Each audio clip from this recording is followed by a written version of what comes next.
Ladies and gentlemen, welcome back to the Logical Nonsense podcast. Today we have another guest. Today we have Mr. Kaden Walsh. Kaden, how's it going from Texas? Listen, man, it is going great. It's hot, really hot. Something you don't expect up in the north, but down here today, the feels was 118. It's outside for 10 hours. It's brutal, but we're putting in that work, though. Man, put in the work for 10 hours. I want to know how many people are putting 10 hours of work in that kind of weather right now.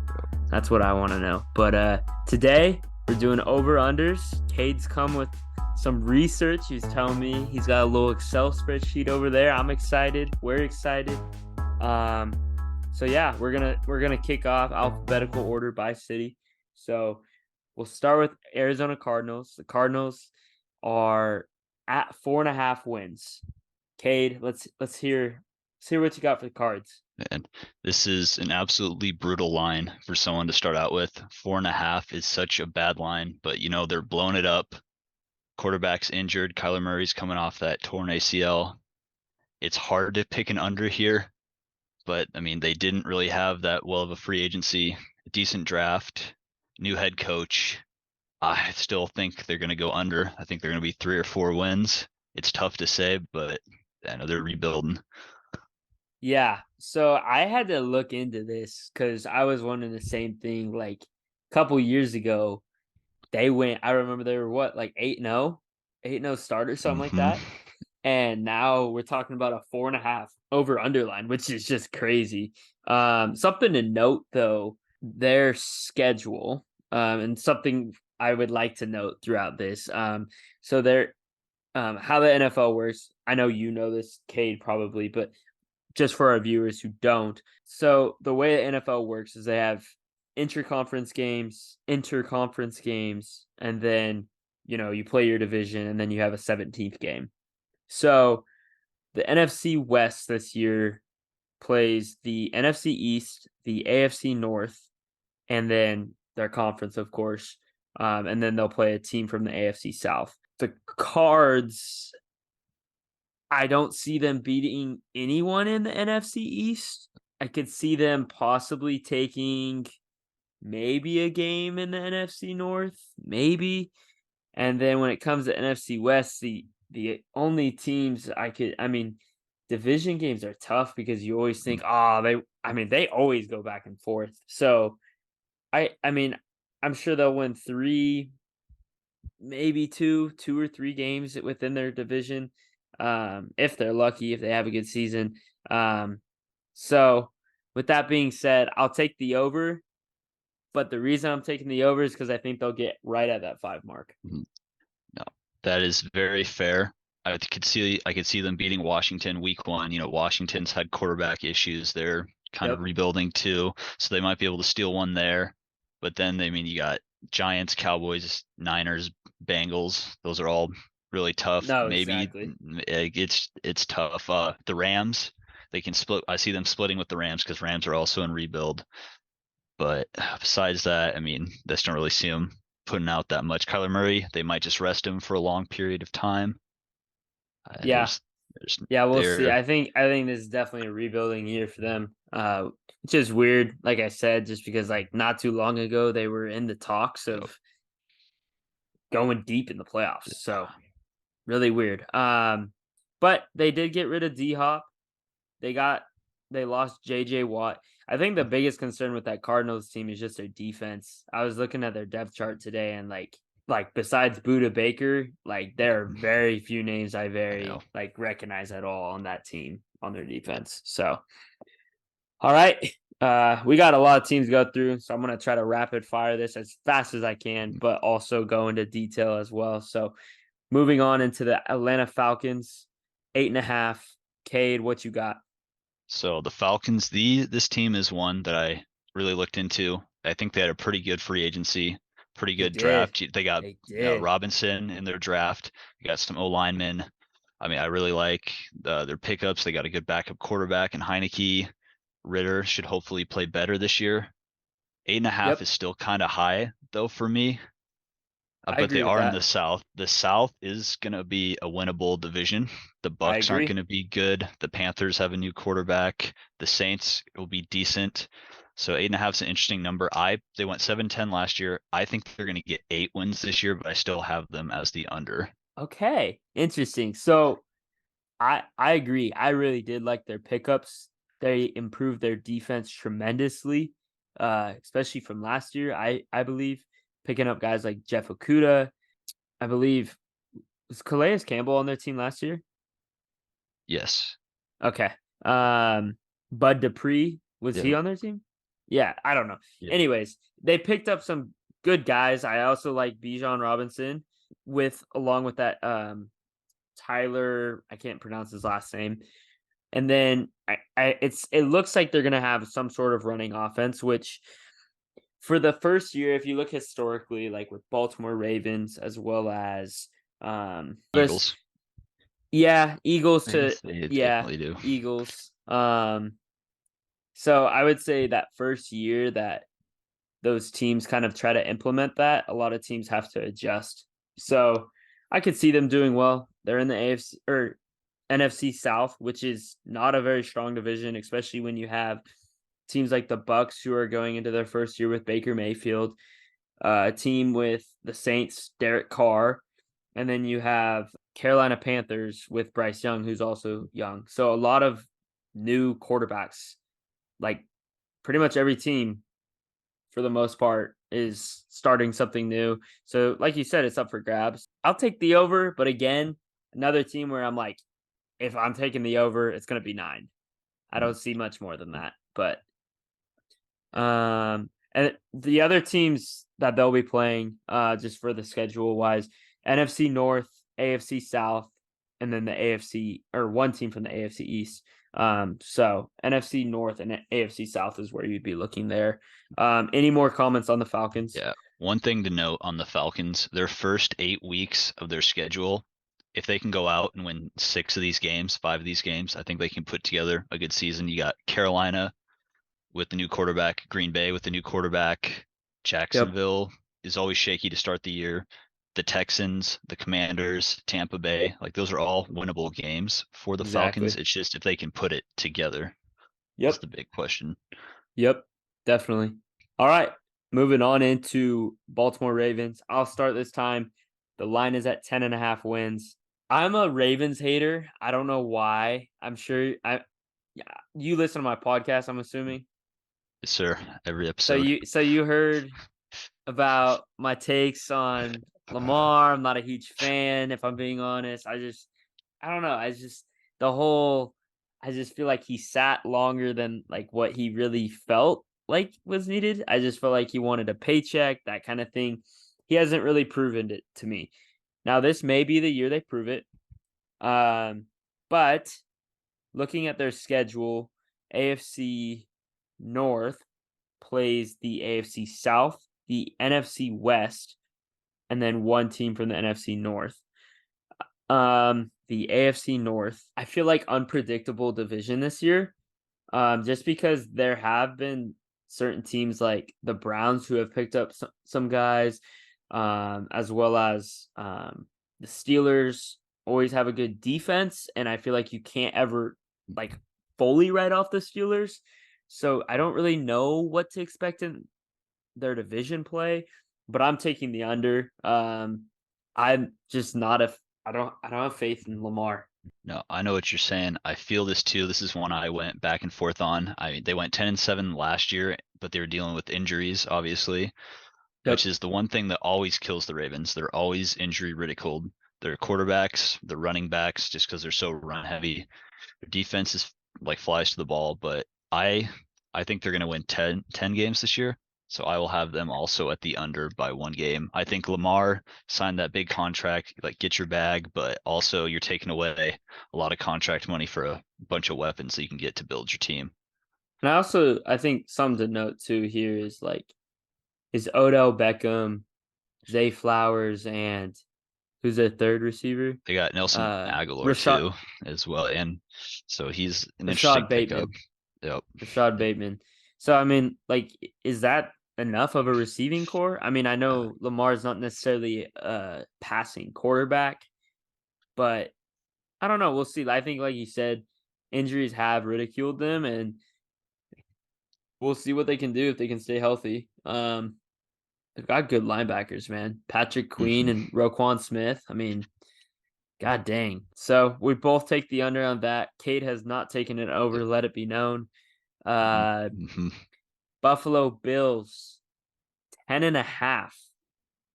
This feels Yeah, low to me. What do there's you think, Cade?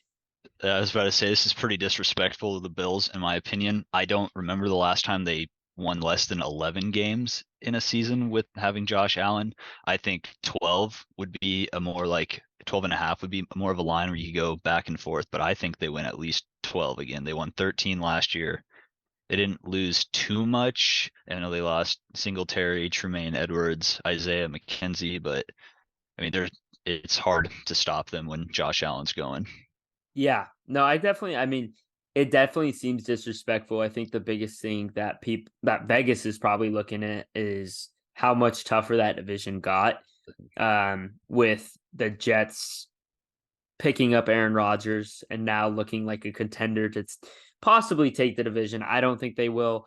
But you got the Jets and the Dolphins, who are great teams, and you can't count out Bill Belichick.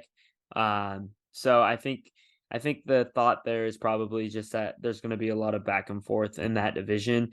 But the Bills have gotten it done over and over again. I mean, they've been dominant. They have a good team across the board. They're good. They don't have many weaknesses. They really don't. They've been there multiple times. They're right there. I mean, they had 13 seconds where they probably would have won a Super Bowl if it hadn't been for those 13 seconds. I just like you said, I think it's disrespectful. I'm definitely taking the over. We're fully aligned on that one. Any other comments on Uh, Bills? not really. I mean, they're just gonna do what they always do, just win games, keep things interesting. But it Yep. is time for them to make a Super Bowl. Oh, Uh, definitely, uh, definitely. It's been the story of the Bills really franchise. I mean, four mhm. straight second, four straight runner ups. So, Yep. Carolina Panthers. The line here is 7.5. We talked about AFC South a little bit, and their schedule as well as just a division. But Bryce Young, can he get them to over or under 7.5 wins, Cade? This is one. Initially, I picked the under, but I'm looking into some of their additions to this offseason, and I think they're gonna get it done. I think they'll get the over now. I mean, they got Miles Sanders from the Eagles. Yep. They re-signed DJ Chark. They got To Hayden really, Hurst from the Bengals. They got Adam Thielen, yep. Andy Dalton as a backup. Like they loaded up their offense this offseason And and new head um, coach as well too. yep, Note that. Chenault isn't a bad pickup either. No. He can be dangerous with the ball. Hmm. I agree with you. I think they could do a lot good, but it's always tough with a rookie quarterback. You never know. Um, I don't know how I feel about Bryce Young. I really don't. I feel like I haven't watched too much. It's interesting because a lot of people say that Bryce Young is one of the best quarterbacks to ever go through Alabama with his time there. I mean, he was there for what was it, 2 or 3 years? Pretty sure he's there for two. Yeah, I don't think he Okay. was there. Yeah. Um, I'm looking it up right now. Okay, it looks like Okay. he was. Yeah, he was up. He was there for two. Yeah. Okay. Well, the reason I asked that was I was just wondering if he had won a national title or not. Anyways, what I was getting at is we will see what he can do in an organization where you don't have first round draft talent around you, if that makes sense what I'm trying to Yeah. say. Um, I'm not saying like obviously the Panthers would still beat the Alabama every day, Mhm. but like still like I don't know. It's going to be interesting to see what he can do against NFL talent every day. I mean that's every rookie, but um I don't know. I definitely have some questions about him and what he can do. There's been some for sures in the past, and I'm not totally sold on Bryce Young. We'll just have to see. I know he gets ridiculed all the time because of his size. We'll see if that plays any effect into the game, into the transition to the NFL. But Definitely. hopefully the new head coach they got, I know he has a new like system that he wants to bring in, so that'll definitely take some adjusting to get into. But then rookie quarterbacks sometimes surprise you. Like when Dak came into the league a couple of years That's back and no one true. knew how to play him and they went like 14 games that year. So Yep. definitely Yep. can surprise people. Definitely. All right. This next one's interesting. So Chicago Bears, 7.5 wins. Another division where I feel like a lot of divisions this year are gonna be intriguing. NFC North being one of them with so much change. Aaron Rodgers leaving. Chicago Bears, who we're talking about here, picked up a lot of guys. The Vikings just lost Adam Thielen. There's been a lot of change within that division. What do you think about this 7.5 line? So last year they won a whopping 3 games. Justin Fields was running for his life every single game. Yep, They only really picked up 1 or 2 new alignment, so I don't think they really reformed their line that much. I like a lot of their other pickups. I do too. They did lose David Montgomery though, which is a big hit. He's a great run blocker, ran physically 5 yards like a carry, it seemed like when he was going. Yep, But I mean, the Bears, they'll be the Bears, so I am going to take the under on this. I think they probably sit around the 6 win line this season. I agree with that. They're an organization that hasn't proven anything to me. Um, besides their few good seasons here and there, I just feel like there's just an organization that needs some realignment, and needs to understand like they actually have to protect their quarterback, even though he can run.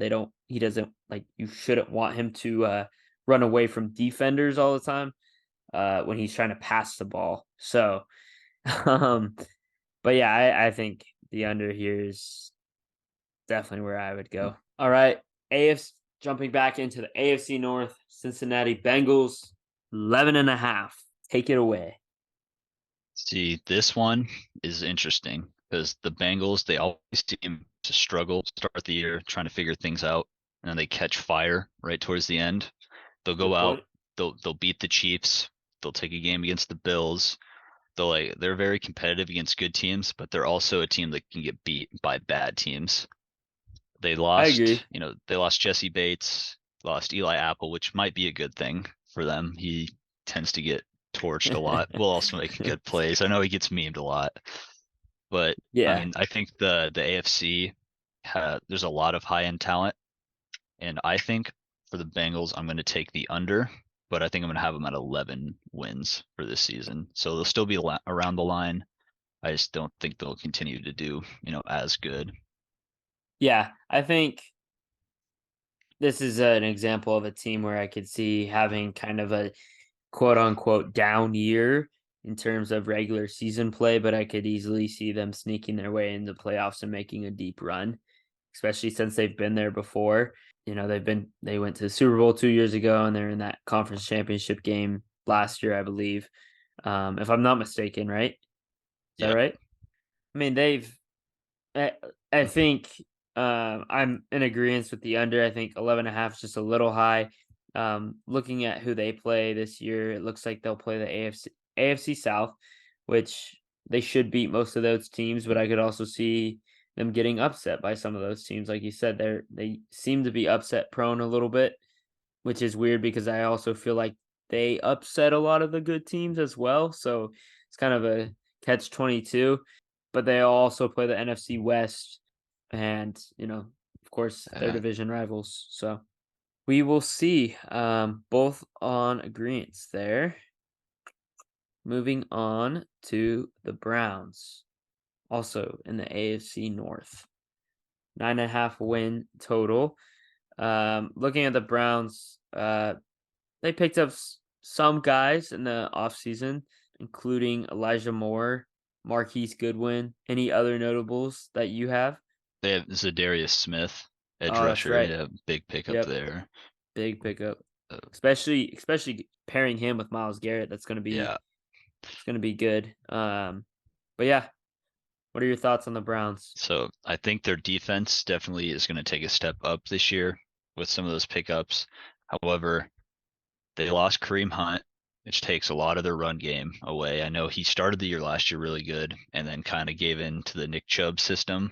It was time for him Mhm. to go, but it does hurt kind of having that backup running back that you know is going to run hard every play, pick up 4 to 5 yards. And then, man, Deshaun Watson at quarterback. I know he came in late last year. To me, he didn't really play that good. I didn't I think know, so either. I agree with that. I think he was rusty. I know he had everything that was going on, but I just, I have the Browns the under this year. I think their division's tough.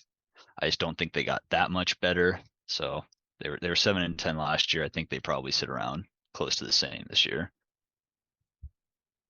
Yeah, I think it's close. I don't know about 7 wins. I could see them getting, I don't know, maybe 8 or 9. I'm not like I know that's only 1 or 2 more wins than what you said, but I definitely think they're a team that they'll be one of those teams where like they're gonna compete every game.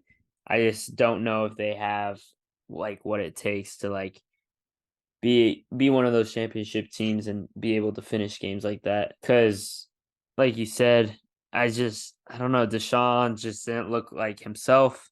They have enough talent on their team to beat good teams. I just don't know if they can consistently do that with the team they have. All right, moving on into our teams, Uh, the Dallas Cowboys. Yep, the Uh, team. Oh man, NFC East this year, playing the NFC West, AFC East. the Cowboys, they're always up for surprises, Years you think they're going to be down, they're up. Years they're expected to be good, they lose in the first round. And so, I mean, the last couple of years though, their line's 9.5. They won 12 last year, 11 the year before. So they're above the 10 wins usually. So I am going to take the over even, being a Cowboys fan, I think it's fair. Their offense is very electric when they're going, when Dak's playing well. Their defense flies to the ball, but then when it comes down to crunch time, they tend to lose a lot of close games. They have a division that they got a little bit tougher. The Eagles play good. The Giants were surprised last year. They should get 2 wins against the Commanders, but I still think the around 10 or 11 this year for them is solid. They didn't re-sign Zeke. I know you never liked Zeke. I didn't really like Zeke either. I thought he was a little overrated. He had one good season. Tony Pollard has always ran harder, in my opinion. I thought it was funny when he made the Pro Bowl over him. Um, but it looks like you guys picked up Stephon Gilmore. Is that correct? Yeah, so Gilmore's big pickup and Brandon Cooks. So we So, did get some good off-season signings, some free agent signings, um, but I mean, we'll see. I think, like you said, when the offense is going, they can compete with anyone. CD Lamb's incredible. Tony Pollard's incredible. I'd like to see if you guys could pick up somebody else for a backup running back for Tony Pollard. But I think looking at your schedule, underrated as a tough division, um, especially with the Eagles. You guys always seem to compete. And then you've got the Giants, who had a decent season last year, and then AFC East is not going to be an easy, or yeah, AFC, or I guess you guys are playing. Yeah, AFC East. AFC East is not going to be an easy division this year. nope. So I think you guys have decently tough schedule, but I think you guys can compete. I could see you guys getting 10 wins, 10-7 sounds like a Dallas Cowboys record. Yep. So I'll take the over as well. 10-7, the first All round exit. right, my Broncos. Hmm. I'll let you start with this Yeah. one. Well, I know I hated on them a lot last year, and they proved me right. 5-12. It's kind of a tough year, but you also did have one of the worst head coaches I've ever seen in the history of Yep. football. Yep. And so Sean Payton, one of the best head coaches in football, is a Yep. huge sign for you guys. I think he can right the ship. He can get Russ where he needs to be. The line is 8.5. Might be a surprise pick, but I actually have the Broncos at the over for this season. You know, I know I'm biased because I'm a Broncos fan and I'm hopeful, but legitimately, I did like what we did in the offseason. Most teams after a season like that would have kind of given up a lot on their team. Um, I say, I like what they're doing. They're giving one more chance with a different coach. I think Sean Payton's the perfect guy to come in. He has a lot more authority, kind of, shows what he wants. We picked up some really good guys in the offseason. I think some guys that went under the radar. We picked up Frank Clark. Um, we also picked up a rookie who I think is going to be very good, Drew Sanders from Arkansas. Um, he's Look him up after this. His stats are insane. He has some crazy stats, especially for a linebacker with sacks. And then you also have we picked up Perrine from Cincinnati Bengals to Yep. back up Javonte Williams. So I think we got some good pickups as well as a better coach. And we're gonna be okay. I really do. I think 8.5's a fine line. The Raiders, I don't think are gonna do much better than they did last year. I really don't. I don't think Jimmy G is gonna be that bigger of a deal than what they had already. And I don't know what to think about the Chargers. I really don't. So, all right, we both have over on the So Broncos, which is probably going to surprise some people. But Detroit Lions 9.5. I think it's time for the Lions to finally win their division. They've been trying to put this together for the last couple years. Last year, they were so close to the playoffs. Train kind of fell apart right at the end. Goff looked actually really good last year. The run game was very strong. It sucks that they lost DeAndre Swift, but the Packers don't have Rodgers anymore. You got the Bears in your division. They're really just competing with the Vikings, in my opinion. And if they can put together some of these wins where they lost a couple of games last year on last second field goals, some 60-yard field goals. So I think they Yeah, can get over the nine win mark. And I think they can heavily compete for their division. definitely. And another team who got David Montgomery, they added Marvin Jones Yep. Jr., they added CJ Gardner Johnson, good guys to pick up. I think, like you said, it's time. They've picked up the guys they need. And I mean, that division, again, another division where really feel like is up for grabs. And in my opinion, overall, they are just probably the most sound. Mhm. So over definitely seems right on that one. Moving on into another NFC North team, Green Bay Packers, 7.5 wins See, for this one, they went 8-9 last year. I don't think with Jordan Love's. Aaron Yeah, Rodgers. I don't think Jordan Love is the answer. I'm gonna be honest. I think this is kind of a rebuild type year for them. The Lions and Vikings will definitely probably beat them a couple times. I have them at the under. I could see 7 almost being a ceiling for them. 6 to 7 would be the line. I think they lost a lot of people. They lost Lazard, lost Rogers. They lost, most of their receiving core, Randall Cobb. Yep. I don't really think they Their picked up too much in their return. receiving core is quite So, terrible to put it yeah. lightly. I know Christian Watson really picked up towards the end of that season, but I don't know if Christian Watson being your wide receiver one is necessarily like a great thing right now. Mhm. I feel like him being wide receiver one on most teams is going to be a concern. Just because I don't know.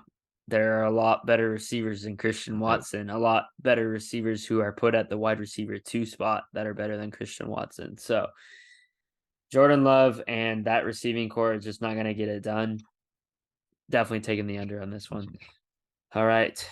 Moving on to the Houston Texans, 6.5 wins. They've been pretty bad for what, 2 or 3 years now? Yeah, Ever for a since they while. got rid of Deshaun, really. Rookie quarterback coming in, CJ Stroud, as well as Will Anderson and some other names. What are your thoughts? So the Texans, ever since Bill O'Brien decided to just blow up their franchise and leave them with absolutely nothing in return, they've been trying to rebuild. CJ Stroud will be interesting. I'm never high on Ohio State quarterbacks, I but agree with that.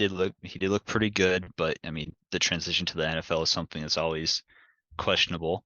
I like their pickups. They got Noah Brown. They got Dalton Schultz from the Cowboys, great tight end. Robert Woods. Man, I don't know. A new head coach. The thing that's really getting at me here is the division they play in, because I think they can take two off the Colts. I think they could split with the Titans, maybe even get two on the Titans. So they're definitely the weaker division. They can steal one off the Jags if they catch them like they did last year. So I think the Texans could put together 7 wins this year, and I'm actually going to go with an over pick on this one. Little dark horse Uh, pick there for you. I see. Okay. Yeah, I see what you're saying with stealing games. I just haven't seen it from him, man. And I don't know if CJ Stroud's the answer. yeah, I don't know. Like you said, I just don't trust Ohio State quarterbacks. I really don't. Um, just have not really succeeded, and especially in their first year. So I think I'm gonna have to take the under on mhm. this. All right, going on into another AFC South team, Indianapolis Colts, 6.5, just like the Texans. I think, I don't know. For me personally, I think this can be a pretty quick one. I don't really think they made too many improvements. I know they got a new head coach. They did get Gardner Minshew, Wazoo legend, as a backup. And then they got Anthony Richardson, new rookie quarterback, but they lost Gilman. They lost a couple other guys. I just don't see them really beating that 6 win mark. I think they're going to be last in their division. I think they'll probably win 4 to 5. Yeah, I think if we're talking about busts, I think Anthony Richardson Mhm. is a potential bust. Uh, One of those guys who is really hyped for size. One of those guys where draft analysts out of nowhere just bring up some random guy who we haven't heard about the entire season, comes out of nowhere. Zach Wilson. And then you know draft stock rises at the last second. So I I don't know if I fully trust in him. I mean, Jonathan Taylor's obviously a great running back. Zach Moss isn't a bad second running back, but and they've got okay receivers. Michael Pittman is pretty good. But I agree with you. I think the under here. Mhm. That's what you said, right? Yeah, take Yeah, that's under what I for thought. sure. Yeah. So all right. And Jacksonville Jaguars, 9.5 wins. I think a lot of people are expecting them to do some good in this division after not I would say disappointing considering how much hype Trevor Lawrence had on him, but we did see them heat up quite a bit towards the end Mm. of the season. Um, and something to note here, Calvin Ridley will be on this team. And they, like you said, they really caught fire to end of last year. They when they first got Lawrence, he didn't really wasn't up to par to start, but then he really put it together last year. That game against the Chargers in the playoffs was one of the greatest playoff games I've seen in a long time. That comeback was insane. Yeah. So I think they're fast on defense. They play hard. They play aggressive. Calvin Ridley's back. Evan Engram's back. They didn't really lose much. Their division's pretty weak. I could see them at a 10, 11 win team. I will take the over for the Jaguars this year. Yeah, I agree. I think they're going to put a lot of momentum that they had last year into this year. And ETN towards the end of the last Mhm. year was scary, like really scary. Probably, I mean, I know this isn't a fantasy podcast, but like that was probably one of the best fantasy pickups I could have gotten in a trade, especially after he had looked terrible in the beginning of the year. But no, he's going to be good. I think he's going to have another breakout season, and I just think this team is again solid in a weak division, and I think they're going to win the AFC South personally. All right. Moving on to the Kansas City Chiefs. Got the line at 11.5. AFC West, Broncos, Chargers, Raiders. What many thought was going to be the toughest division in football last year kind of flopped in some ways. Cade, what do you think about the Chiefs and this line? I mean, the Chiefs are always a team I think you can depend on to get at least 12 wins. Didn't really think they lost too much. They kind of just shuffled a bunch of backup players just to fill needs. So I mean, anyone under Coach Reed is just they're going to be successful. Mahomes at quarterback, I think you can just count on them to get 12 wins. I'll take the over. They won 14 last year. Not much different this year. I agree. I think, as much as I hate to admit it because they're in my division, I do think they're going to win the division again. I don't think that's anything I'm saying is a hot take. I mean, it's 12 wins. It's very doable, especially with 17 games. Most of the time, they start out kind of hot too. So, um, looking at the AFC West, like I said earlier, I think, they play AFC East teams, which is tough. But I don't think there's a team they can't beat in the AFC East. They also play the NFC North, which is not as tough. So, yeah, I think 12 wins is very doable. I don't see them going 0-2 against anyone in that division. And I think they win a majority of the games in the other division opponents. So pretty straightforward there. Another AFC, our next two are AFC West. So Las Vegas Raiders, 6.5 wins. This is one that I've been going back and forth on either because it really poses the question on is Jimmy G capable of leading a team that's not, under a good system like the Niners were. I think he's kind of thrown into a little bit of a fire here. I mean, they lost Darren Waller, Definitely. lost a couple of this. So this is really going to be a test for Jimmy. I don't really think he's that good of a quarterback, in my opinion. I know they're, Uh-oh. I know that might be a hot take, but Josh Jacobs is an absolute menace last year. I expect Yep. him to play great again this year. Uh, Jimmy will just, do his check downs, short passes because he can't do anything deep. But oh man, I think the Raiders are gonna be under on this one. I think they're gonna take last place in their division. I think they'll probably be right at the 6-win line, but I don't expect too much of them this year. It's interesting because I'm looking at their offense right now, and I actually don't hate it.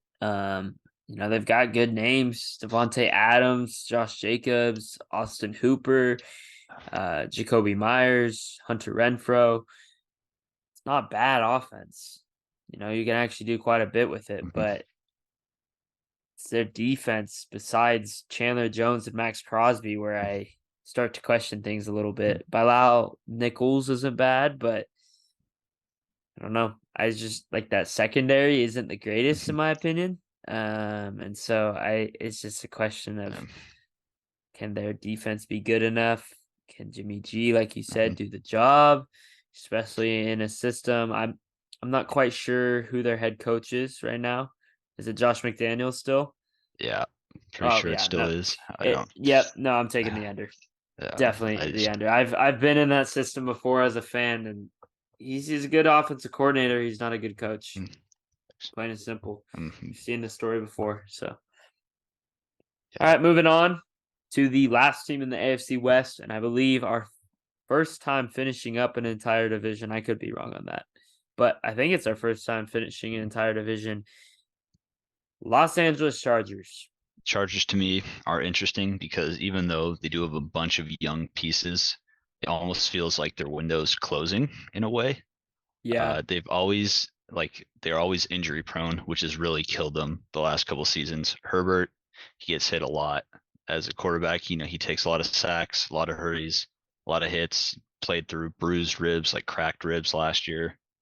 They didn't have Keenan Allen or Michael Williams for most of the season. One of them was always injured. If they can get everyone healthy, I think they're a dangerous team. I think they still yeah. take second in their division. But Eckler's he takes a lot of beatings. I don't know how much longer he can withhold. He's a great player, top running back in the league, but they don't last very long. I feel like their window's small. However, they went 10-7 last year, and I think they're going to be healthier this year. So I will take the over for the Chargers. I think this is the year they have to put it together. Yeah, I think 10-7 is exactly where they sit.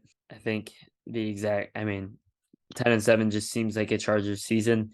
It's kind of what we've seen from them, very average seasons. I really like Justin Herbert. I think he's a good quarterback. I just, like you said, the injuries have really plagued them, and we will see if they can stay healthy.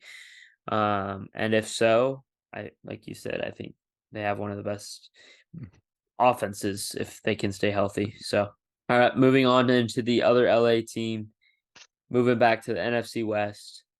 Los Angeles Rams line is at 6.5 wins. I don't know. I went over right with the Cards at 5. Yeah, did. I think the Rams are gonna join the Cards at 5 wins as well. I'm taking the under. Their defense got worse.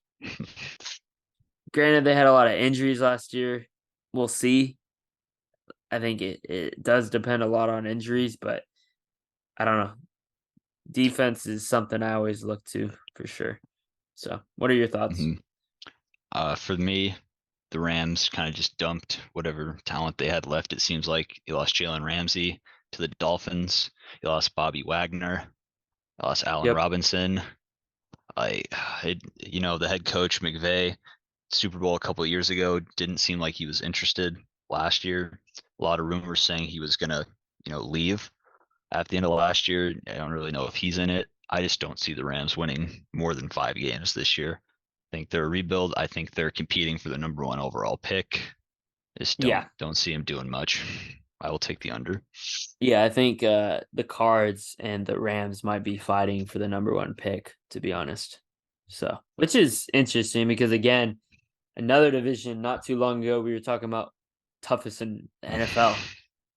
So, what a turn of events, but um I feel like sports are just continually more and more fast paced in how much a team can change from year to year. So, moving on to the Miami Dolphins. Can Tua stay healthy? Can they get over 9.5 wins? Or are they going to? I think, like I said, like I just said, I think this line really depends if Tua can stay healthy or not. Because when Tua was out, that team was not good. In my opinion, I just feel like they just weren't the same team. Um, and they really were kind of predictable without him. So, what are your thoughts? Uh, it seems to me like the Dolphins have just basically went all out on a Super Bowl within these next year or so. They just traded so much to get Ramsey. They patched a need in the secondary. Their offense is just full of weapons if they can put it together. I like them with the over. They play in a tough division, so that's always hard. But I mean, they went 9-8 last year, and Tua was out for a lot of games. They could have snuck into the playoffs. They could have won a few right at the end, but they didn't. I think they can get more than 9 wins. I will take the over. It's just all about keeping Tua healthy, like you said.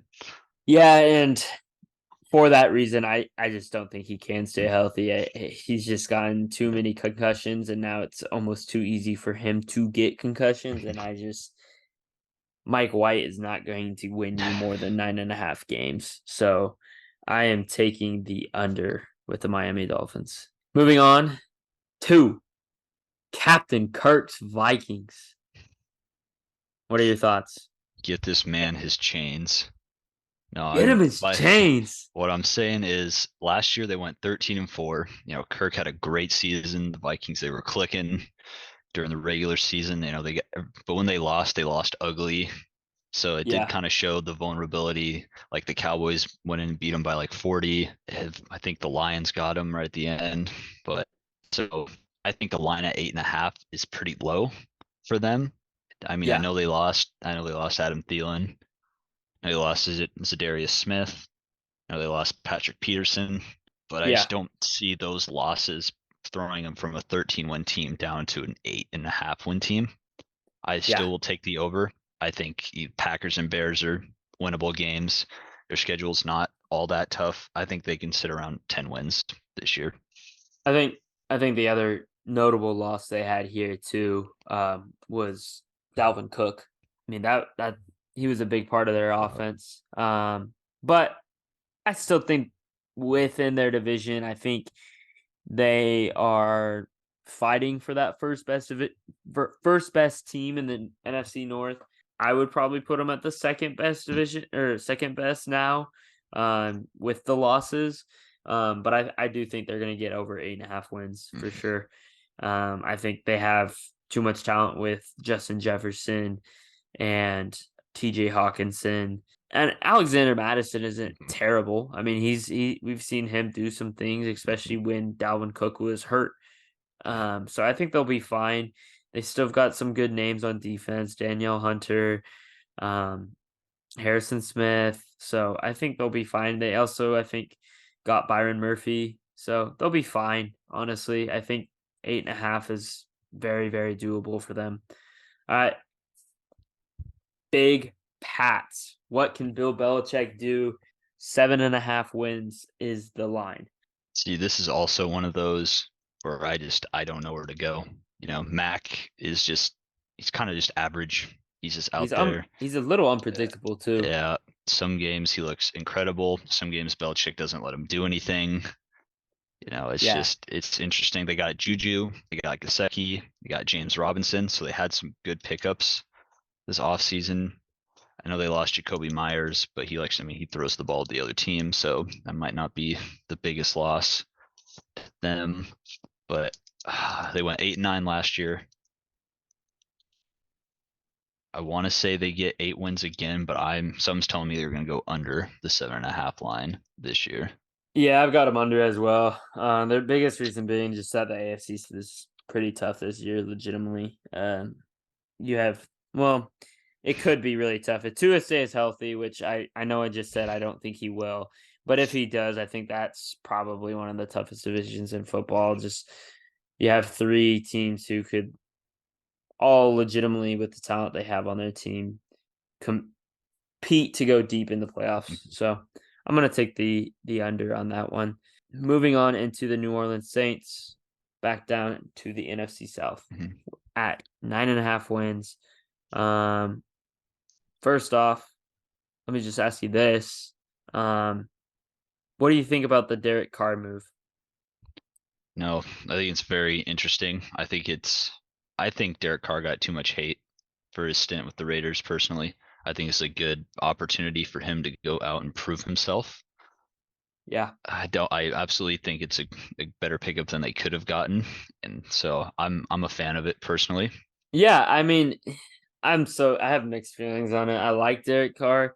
I think he shows some great signs of having a high ceiling, but I think he's also a little inconsistent. One of Mhm. those quarterbacks where I feel like there's times where when he's on, he's really freaking on, but when he's not, it can look pretty bad. So I think depending on what the coach can do with Derek Carr and that offense, I think they have a chance. I mean, their defense has been historically decent in recent years, and they have guys I like on their team on their defense, so I think they'll be fine. Chris Olave had a great year last year. Hoping Michael Thomas can get back to Mhm. his prime. I mean, he was considered one of the best receivers in football for a while. What do you think about this line total, Cade? 9.5. I think it's a high line, honestly, but I understand it being the division that they're in. Yeah. I think they play in any other division, their line's probably 8.5, seven Yeah. and a half, maybe even. But with having the Panthers, no one knows about the Bucks, who shouldn't be that good. It's very questionable. I think they'll probably win the division if the Falcons don't. I think those are the Yep. top two you go for. Whoever wins their matchups between those two probably wins the division. I like the Jamal Williams pickup at running back for them.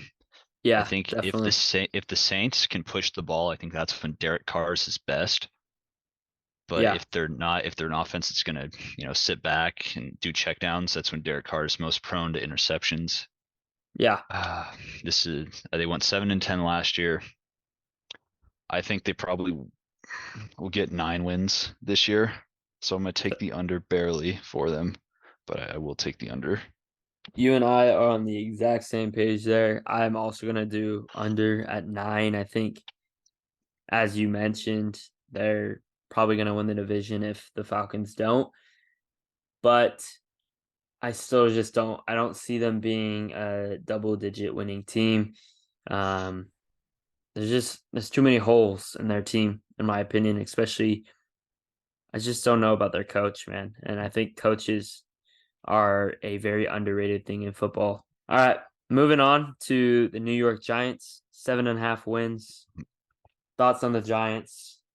And I really like their head coach. I'm just gonna say that first off, 2 years ago they were terrible.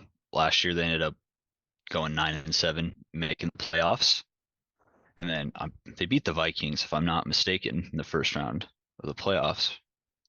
So they're believe, yeah. But so I mean, they're definitely competitive. Their defense plays hard.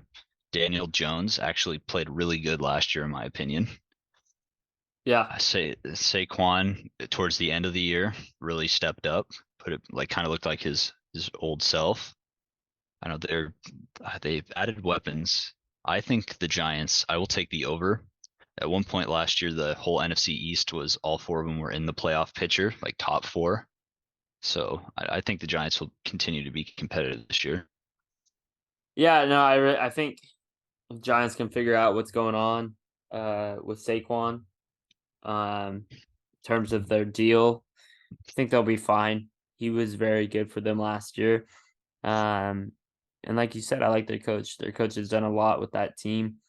And I think 7.5 is very doable to go over. Um, 8 wins. I think they're a 9 or 10 win team. I really do. I think, we've seen even in that division with teams like Eagles and the Cowboys, like teams can still get in the playoffs, even with teams like the Eagles and the Cowboys who have good records. So I think they're gonna be very similar to what Mhm. where they were last year. Moving on to the New York Jets. This is probably one of the most interesting teams to see what they do, in my opinion, this coming year.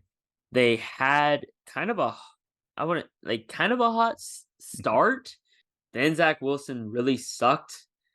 And then we saw Mike White, we saw Joe Flacco, we saw a lot of guys try to pop into that position. The crazy thing about them was it truly was one of those teams where it felt like everyone but their quarterback was good. So you go out and you get Aaron Rodgers. How will this affect their team, you think, Cade? Now, this is definitely the most interesting pickup in the offseason. And I think it's fair to say that last year they did have a pretty hot start. They were 6-3 to start the year, which is good for the Jets in terms of their success in the last Definitely. couple of years. And then Brees Hall goes out and gets injured.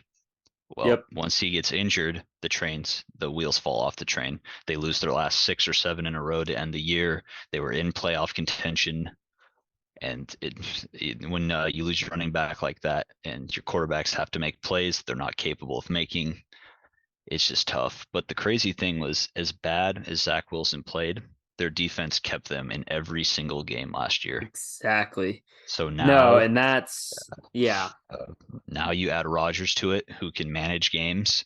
He can make average-looking receivers look great, as you saw in the Packers.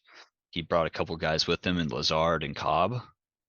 I know a lot of people are going to overhype him, but I still think an over is a very confident pick with the Jets for next year.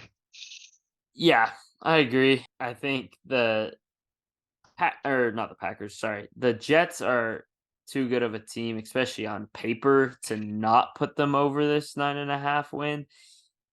They just have too many weapons like around them, both sides of the ball too. Aaron Rodgers had one of his probably worst seasons since entering the league. Now that I'm looking at his stats, probably his worst season since 2013, it looks like, which it looks like he only played 9 games in, so can't really fault him for that. So, I mean, he threw 12 picks last year, which is very unusual for him. So, I'm hoping it was because he just wasn't interested in the team and it's not a digression thing because he truly is got a lot of talent, but we'll see. We really will. So I'll take the over on the 9.5 wins as well. All right. Philadelphia Eagles. Fly, Eagles, Uh, fly. What do you this think? the this is gonna hurt to say because I'm not the biggest Eagles fan in the world. It is fun to watch their offense play though. Very run heavy. Hurts played amazing last year. They lose Miles Sanders and then they go out and they get Rashad Penny and DeAndre Swift. So they fill the holes. I think they did that. I think they had a great draft. Jalen Carter, Nolan Smith. They got some O linemen in their draft. They have 14-3 last year. I think 13 wins is pretty easy for them. I will take the over on the Eagles. I see them continuing the success from last year. Yeah, I don't know. I'm on the fence on this one, which might be shocking. The reason being is I love everything about their team, except I feel like they kind of digressed in their secondary a little bit. And that is, I don't know, secondary is very important, I believe. And I feel like it was a very strong point in their team last year. And so I still think they're going to be a very good team. But I think it's going to be closer than most people would say to winning more than 11 games. And I'm gonna do a hot take here. I'm gonna take the under. I'm gonna go having them at 11-6 here. Yeah, I know. Are you Very, frustrated over there? no, I hear a lot of it's a very interesting take, but I do respect it, and I hope it happens because that means the Cowboys will probably take a game off of them. But I yeah, can see it. Uh, Man, the thing about the Eagles is when they're behind, they have a hard time coming back. Most of the games they win, it's because they get out to a lead early and they're just able to control the game. Short runs, short passes, let Hurts do his thing. But when they're behind, they have more difficulty, catching up. So if it comes to a shootout, there could be a chance of them, slipping up next year. yeah. And I think it's also one of those things where the Eagles kind of had their breakout season last year, and so I feel like I don't know, I just feel like when a lot of times, and I could be wrong with this, but I feel like when teams have a breakout season that first year, like they do awesome, and it's really hard for a team to come back the following year and have one either a better season, if not the same season as they did previous, like the same success. And so I don't know, that kind of worries me a little bit with them, I guess. So all right, moving on to the Pittsburgh Steelers at 8.5 wins. Can Kenny Pickett lead them to 9 wins, Cade? And personally, I don't think so. I don't know. It's hard to go against Tomlin though, because That's going into that's last my year, thing. he's never had a losing season. They were 3 games away, and then they went on a 3-game win streak to end the year, and so they got to that 9 line. He's never had a season below 500. Man, I think this is the one. I didn't think Kenny Pickett looked that good last year. They're playing in a pretty tough division. I think I'm gonna do it though, and I think I'm gonna take the under. It's gonna be Tomlin's first season under 500. You heard it here, folks. Here first, folks. The first not 500 season predicted by Kaden Walsh. I'm taking the over. I am listening to history. Tomlin has done it time and time again after being doubted time and time again. I just I think they're 9-7 team or 9-8 team now. Yeah, I think 9-8 team just seems right. So there's not a ton more to say. I mean, they're a pretty straightforward team. always somehow, not somehow, they do have a good defense. TJ Watt, Cam Hayward, Minka Fitzpatrick, Patrick Peterson. Not much more needs to be said there. Um, so, all right, moving on to the Niners, which is going to be interesting. I feel like they've weirdly been not talked about enough as a contender for next season. I think Thoughts? their line is definitely interesting at 10.5 because we don't know who's going to start at quarterback next year for the Niners. Very You have true. And they have three. injuries. They have injury prone for all of them. Yep. Purdy looking amazing. Then who knows if he'll be back to start the year. Trey Lance, We he's haven't he's a seen a season from yeah, him. we haven't seen him play more than a few games. So the Niners, it's like it's easy to write them off early because you don't know what to expect. But then again, their system is just they're very well coached. Yeah. They can put almost anyone in and succeed. Their defense is elite. Yep. Man, 10.5 is just, to me, it's an very interesting line. Their division isn't that good they have two of the worst teams in the NFL next year. So they should win 4 games right there. They'll probably split with the Seahawks. I mean, they went 13-4 last year. I think they win at least 11 this year. I will take the over, but it Yeah, is interesting. I'm taking the over too. I'm with you. I think their system's just too good. We've seen it time and time again. No matter who's on their team, they just somehow seem to get it done. Especially in recent years. I just think they have too many good players on their team to not be good. So I am right with you there. I think they're gonna win the AFC or NFC South again. Or geez, NFC West, which is going into our my predicted second place team, Seattle Seahawks. I am so tired about talking about this team, but let's hear it, Cade. I think, everyone last year, Seahawks are going to come in, they're going to win 4 games, and then Gino played pretty good. He was really able to push the ball down. He got a contract this offseason. They won 9 games. They were in playoff contention till the end there. However, this year, I don't think they're going to be, as good as they had last year. Not as successful. I think 8.5 is a good line for them, but I will take the under on the Seahawks for this season. What did you think about their pickups with picking up Zach Charbonnet and Jackson Smith? Uh, I can't say They're that last part, but whatever. Yeah. No, I think they had a really good draft, like probably one of the top level drafts of the offseason. They got Bobby back. Yep. Um, but I mean, yeah, Jackson Smith will be a good receiver. Have him on one side, Metcalf on the other, Lockett. Like their offense should be good on paper. They did lose Rashad Penny, but their system's weird where any running back they throw in usually is successful. It just all comes down to Geno and the defense, in my opinion.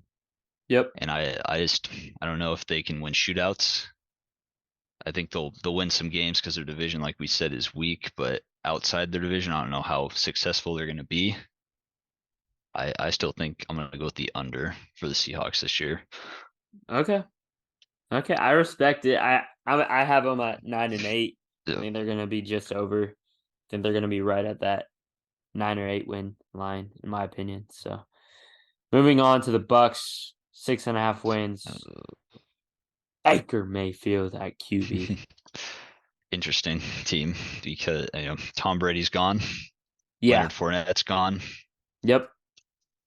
OJ Howard's gone. You lose a lot of players. You're kind of taking a gamble with Baker in a way. He last when he played for the Rams, he just didn't look that good, even though they did come back and beat the Raiders in that one game when no one thought he had a chance. I just don't think the Bucks are going to be good this year. I think they're probably going to be the worst team in the South. Yeah. I will take the under for them this year. I'm with you. I think they're gonna start losing games. Yeah. I just don't think they're going to be that good. I mean, they have some good pieces that I think they should keep, but I think about midway through the year they should start trading some of their older pieces and trying to get draft picks and starting to rebuild because they kind of need a reset after Tom Brady and their run with him, in my opinion. So I will also take the under. I think they're another competitor for top 3 pick in the draft. Tennessee Titans at 7.5 wins. I think the most interesting part about the Titans is just that I don't necessarily know who they're going to put at quarterback. Mm-hmm. You've got Tannehill, you've got Will Levis, and Malik Willis. Wow, that's weird. Anyways, what would one? Who would you put at quarterback? And two, do you think they're going to hit that line? Mm-hmm. First off, I still think you start Tannehill to start the year. I mean, Yeah. I'm not completely sold on Will Levis personally. I could see him struggling to start out. I think if you could develop him under Tannehill for a bit, see how the start of the season goes, go from there. I think that'd be the best interest for the Titans. They just got DeAndre Hopkins. Yep. So This that is is a huge interesting. pickup because now you got Tannehill, Henry, and D Hop, which could be a good combo there. Yep. If I don't know, the Titans, not even like we were talking a couple of years ago, were beating the Ravens in the playoffs. Everyone thinks they're on the up and up. Kind of struggled last year. They went 7-10 in a not good division, Yeah, but I don't know. I still think they're a team that's capable of 8 or 9 wins on the season. I It's agree. just so I will take the over for the Titans just because of their division, who they just signed. They have a pretty decent defense that they play physical, very physical football, so they can really get teams energy spent late in games. Definitely. I think also like when Tannehill was good, he had a player like or he had AJ Brown. Somebody who could go get the ball. Um, Especially because I feel like Tannehill is constantly under pressure and constantly having to throw it up. D Hop's pretty I mean, I know they're different players at the end of the day, but very comparable in the in sense of like size, and the way they can go and grab the ball. And so I think D Hop's going to be a good addition for the Titans, and I think they're going to get over that 7.5 mark. All right, our last team of the night, Washington Commanders, 6.5 wins. What are your thoughts, Cade? So, last year the Commanders, kind of a surprise. They were in playoff contention for a while. They finished 8-1.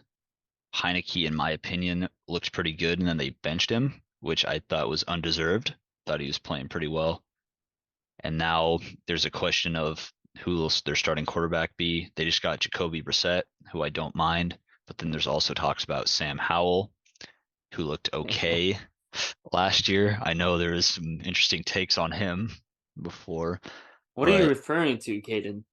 maybe one of a previous podcast with Dodge Matthews. So You if didn't you like haven't him seen it, at you'll number have 17? I don't know. I think you'll have to check it out. I don't know how he's better than a lot of these guys, but I mean, I don't even know if he'll start next year. So I, I personally, I don't know. They have a good defense. They fly to the ball when they're healthy. Chase Young, but man, I think they get the under on this one. The NFC East should be good. They have a tougher schedule. I'm gonna go with the under. And my last contradiction, I'm going over just because I think they're going to get at least 7. I think they're a team where their defense can carry them to 7 wins. With that D line, Sweat, Darren Payne, Jonathan Allen, and Chase Young, pretty good. So I think that will carry them to 7 wins, but I don't see them doing much more than that, honestly. So, but yeah, I think that's it. Cade, been asking, who is your Super Bowl prediction? I've been thinking about this one a bit. I wanted to pick a sleeper pick, go with the Dolphins. I know it's crazy, right? But I think at the end of the day, I'm gonna have the Bills come out of the AFC. I think they're due. They got to put it together late in the season. Allen needs to, pick it up. But I think this is a chance for them to do that. And then out of the NFC, there's not really too many teams, in my opinion, that can make it. As much as I hate to say it, I still think the Eagles will be good. I think they'll make it back. And then I think the Bills will get their first Super Bowl. Finally break the curse, beating the NFC East team in the Super Bowl. You heard it here first, folks. Kaden Walsh with the bold prediction. Bills, Eagles, Super Bowl. I don't know what Super Bowl it is, but Super Bowl. Be there, be square. You heard it here, Mm-hmm. folks. Cade, appreciate you coming on, brother. Sir, pleasure as always. Have fun in Texas. Make sure to stay cool. I don't know how you're doing 118 right Oh, now. we're surviving somehow, man. A lot of water. All right. Thanks, buddy. Sir, catch you later. Today, in our music section, I wanted to do something a little different. With the news of Travis Scott going to Egypt, kind of as a release of Utopia, from what I kind of understand, his like opening concert, it's gonna be huge. It's probably one of the craziest concert openings we've ever seen, especially out of a hip hop artist. And so it kind of got the ball rolling in my mind of what are some of the craziest concerts and where will this range, or where will this rank, not range. The reason I asked that is Travis Scott is a performer. He's got a good, not a good, a great following of fans, and a lot of those fans kind of occurred because of how good a performer he is. Um, I hate this podcast because it makes me admit how much he has done in terms of performance as well as production, which is a lot. And I give credit where credit's due, even if I don't want to. So he has done a lot as performer and kind of changed the landscape in a lot of ways. I don't think you see guys such as Playboy Cardi,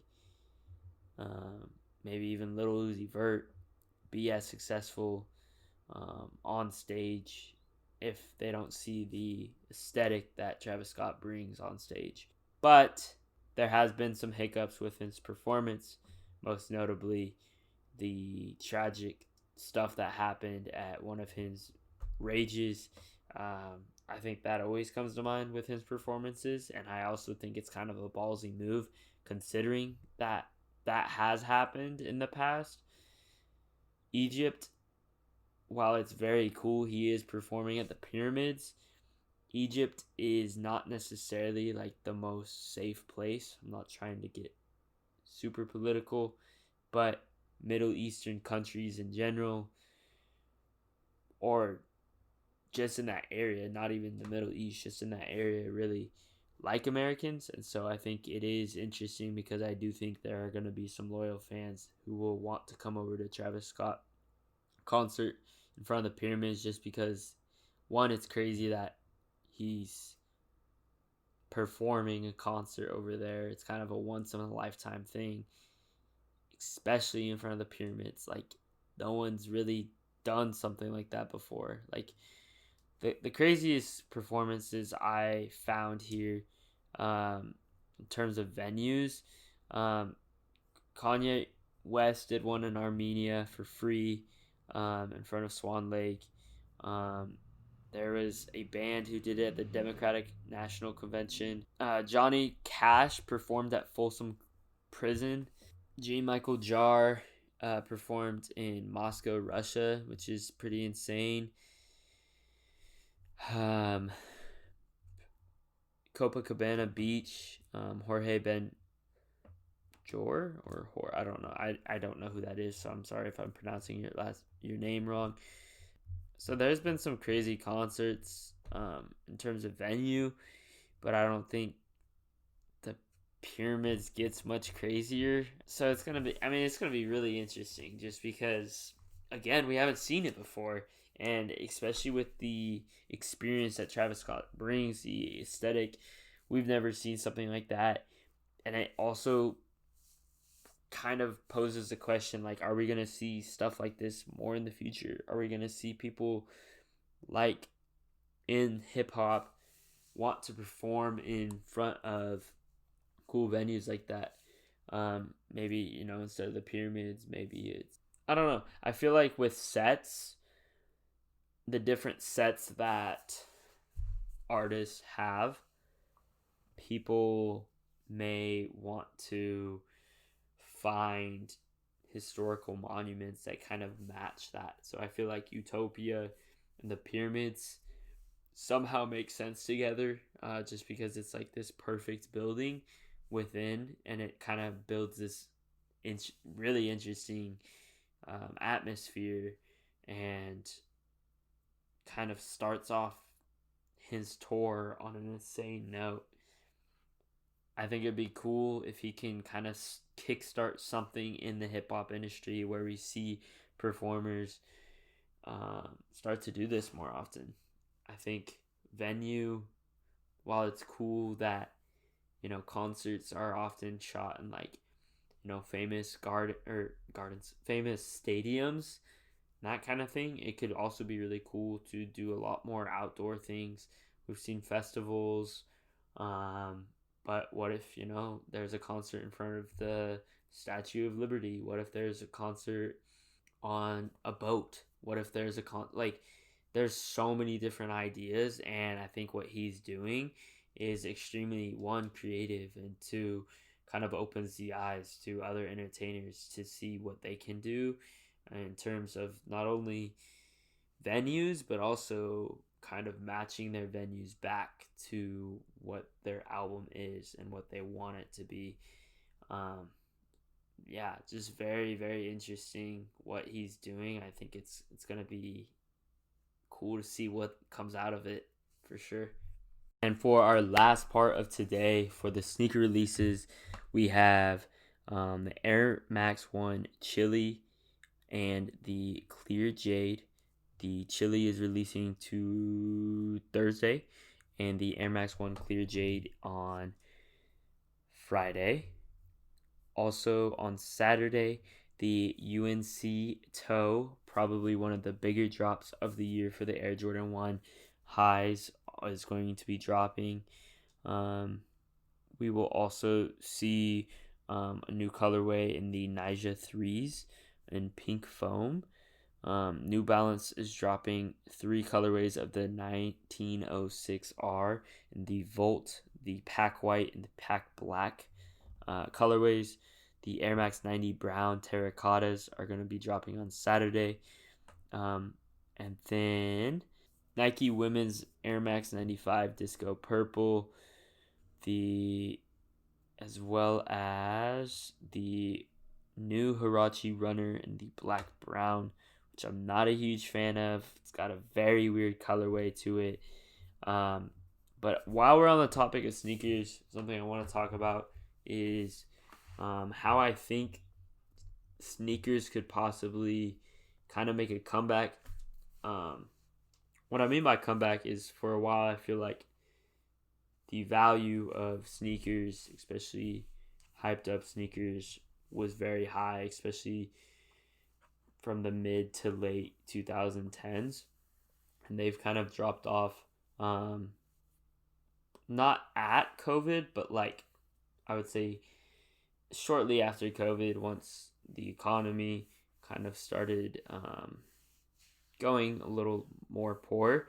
And so I think one way for sneaker culture to be kind of rejuvenated again is through work. Now, studies have seen after COVID, many more companies are allowing their workers to dress more casually. As a matter of fact, casual dress, not even just business casual, but casual dress, has jumped from 32% to 50% in just the last 5 years. This is a huge jump.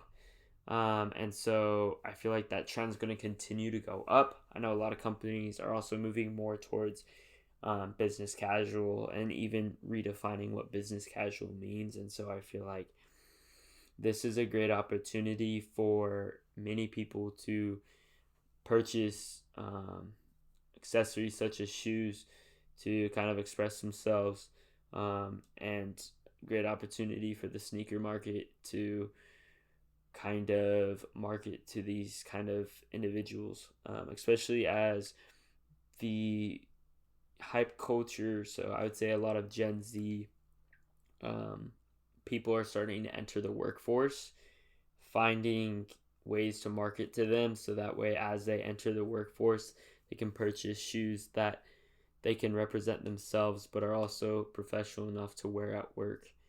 Uh, and so I think that's going to be crazy to see, especially because I feel like we've seen kind of down, but it's something to watch out for and something that's definitely a sleeper in the fashion and sneaker industry as a whole. I think continue your collaborations with designers. We've seen it work in the past. Um, they obviously are hyped up. I think the biggest thing too is also making sure that you're finding hip hop artists that speak with fans, that you are collaborating with those designers because it's worked. Something that just also got released is the Nocta and the Nike collaborating to do jumpsuits. I see that doing very well. I haven't been a huge fan of the Nocta brand with Drake and Nike. I feel like it's been very 2000, like early 2000s retro, which I know is kind of Drake's vibe. But it hasn't been my favorite. I feel like they had a lot of opportunity there, and it hasn't been executed to what would have liked it to be. Now I don't know if that's Drake. I don't know if that's the designer. I don't know if it's a mix of both.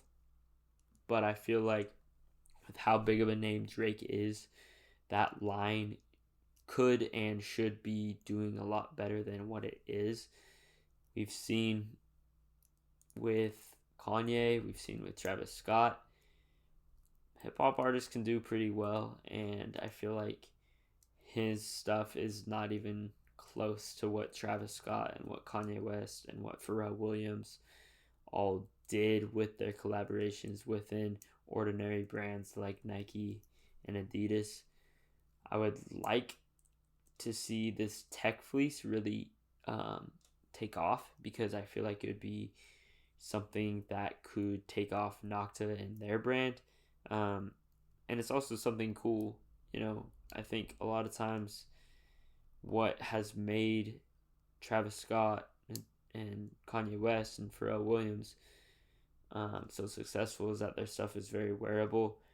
Nocta wasn't, I felt like, the most wearable, whereas um, this tech fleece is something that's very in right now and has the potential to do very good, very very good. I think it's something to watch out for. I think it could very easily sell out within minutes. So very good move there from Nike, people at Nike, as well as Drake. Thank you to everyone who has listened this far. I appreciate you. Make sure to follow or subscribe if you haven't. I usually don't say that, but we're starting to get a little bit more listens. So I appreciate you if you've listened this far, and have a good day.